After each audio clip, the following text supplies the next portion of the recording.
আমরা তো সেটআপ করতে চাই, প্যানেল বোর্ডও সেটআপ করতে পারি।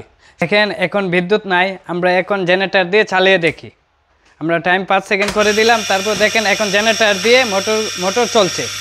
5 সেকেন্ড পর পিডিবি লাইনে চালু হবে।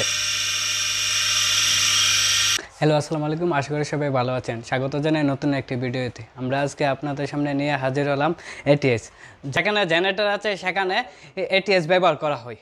সিস্টেমে আমরা ব্যবহার করেছি 2টা সার্কিট ব্রেকার, একটা রিলে, 2টা টাইমার, 2টা ম্যাগনেটিক কন্ডাক্টর, 2টা এসপি, একটা ভোল্ট মিটার, একটা এম্পিয়ার মিটার, সিটি, একটি মোটর।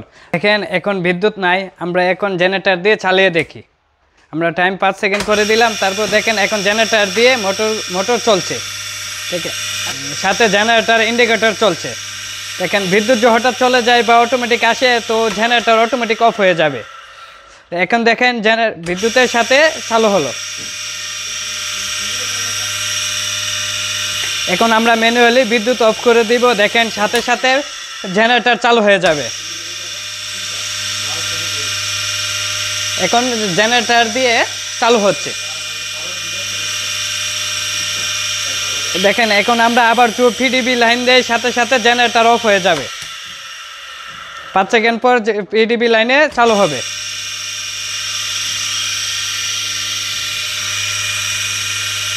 এখানে আমরা এই প্রজেক্টটা পুরাটা আমরা ম্যানুয়ালি ভাবে তৈরি করেছি। তারপর আমরা তো সেটআপ করতে চাই, প্যানেল বোর্ডও সেটআপ করতে পারি।